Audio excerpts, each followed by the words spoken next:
ગુજરાત વિધાનસભામાં પૂર્વ અધ્યક્ષ સ્વર્ગસ્થ કુંદનલાલ ધોળકિયાની પુણ્યતિથિ નિમિત્તે ટાઉન હોલ પાસે આવેલી તેમની પ્રતિમાને હારારોપણનો કાર્યક્રમ ભુજ નગરપાલિકા સ્વૈચ્છિક સંસ્થાઓ દ્વારા રાખવામાં આવ્યો હતો, જેમાં તેમણે કરેલા કાર્યોની યાદ કરાયા હતા। આ વેળાએ ભુજ નગર અધ્યક્ષા રશ્મિબેન સોલંકી, અવિનાશ એમ વૈદ્ય, વિભાકર અંતાણી, પિયુષ પટણી, દિવાકર બોરા, નરસિંહ પટેલ, ચંદ્રવદન પટણી, નિશાબેન પટણી, અતુલ મહેતા, કાસમ સમા, કશ્યપ ઘોર અને દર્શક અંતાણીએ હારારોપણ કર્યું હતું।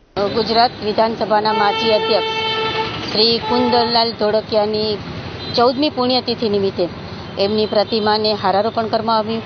નગરપાલિકાના કાઉન્સિલર ભાઈ બહેનો, મોટી સંખ્યામાં ભાઈઓ બહેનો એમની પ્રતિમાને આજે હારારોપણ કરીને એમની જે ગાંધીવાદીની જે કાર્ય કરવાની પદ્ધતિ હતી તે આજે લોકો પણ યાદ કરે છે અને એમની પ્રેરણાથી આજના જે યાદ કરી અને સૌ ભેગા થઈ અને એમને હારારોપણની પ્રતિમાને હારારોપણ કર્યું। સ્વર્ગસ્થ કુંદનભાઈ ધોળકિયાની સ્મારક સમિતિના મેમ્બર છીએ।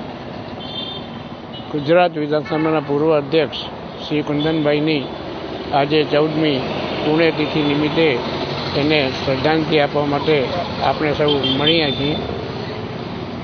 શ્રી કુંદનલાલભાઈ 1953-54માં ભુજ નગરપાલિકાના પ્રમુખ હતા અને 17/8/1953માં પ્રજાકીય પ્રતિનિધિ તરીકે તેઓ સૌ પ્રથમવાર આપણા હમીરસર તળાવને વધાવ્યું।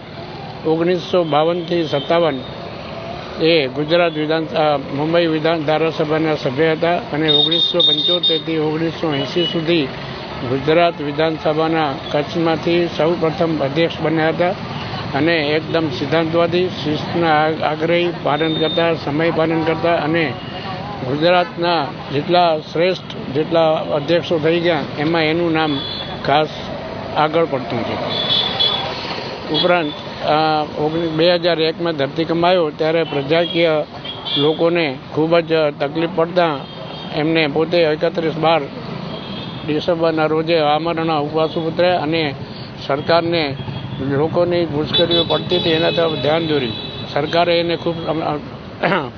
સરકારે એને ઉપવાસ માટે ખૂબ સમજાવ્યા પણ એને માન્યા નહીં અને અંતે આઈ.કે. જાડેજાની રૂબરૂમાં કેબિનેટ મંત્રી શ્રી આઈ.કે. જાડેજા એને સમજાવવા આવ્યા હતા અને એ ન સમજતા અંતે કેટલીક શરતોને આધીન રહી અને પ્રજાની મુશ્કેલીમાં મહત્વનો ભાગ ભજવ્યો છે। વેપારી મહામંડળની તકલીફમાં પણ એ ઉપવાસ ઉતર્યા હતા અને વેપારીઓ પણ આજે એને સન્માનીય રીતે જોવે છે।